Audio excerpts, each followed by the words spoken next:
أعوذ بالله من الشيطان الرجيم. بسم الله الرحمن الرحيم. يا أيها المزمل قم الليل إلا قليلا نصفه أو انقص منه قليلا أو زد عليه ورتل القرآن ترتيلا إنا سنلقي عليك قولا ثقيلا إن ناشئة الليل هي أشد وطئا وأقوم قيلا إن لك في النهار صبحا طويلا واذكر اسم ربك وتبتل إليه تبتيلا رب المشرق والمغرب لا إله إلا هو فاتخذه وكيلا واصبر على ما يقولون واهجرهم هجرا جميلا وذرني والمكذبين أولي النعمة ومهلهم قليلا إن لدينا أنكالا وجحيما وطعاما ذا غصة وعذابا أليما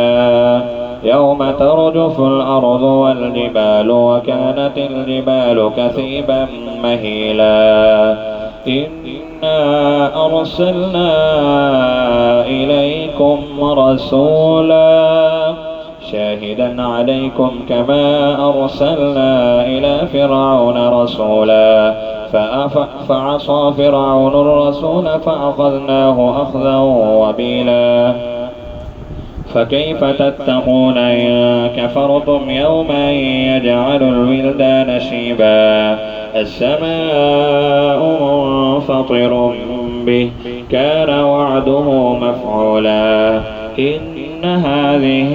تذكرة فمن شاء اتخذ إلى ربه سبيلا إن ربك يعلم أنك تقوم أدنى من ثلثي الليل ونصفه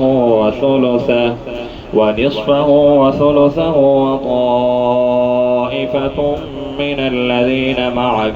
والله يقدر الليل والنهار علم أن لن تحصوه فتاب عليكم فقرأوا ما تيسر من القرآن علم أن سيكون منكم مرضى وآخرون يضربون في الأرض يبتغون من فضل الله وآخرون يقاتلون في سبيل الله فقرأوا ما تيسر منه وأقيموا الصلاة وآتوا الزكاة وأقرضوا الله قرضا حسنا وما تقدموا لأنفسكم من خير تجدوه عند الله هو خيرا وأعظم أجرا واستغفروا الله إن الله غفور رحيم.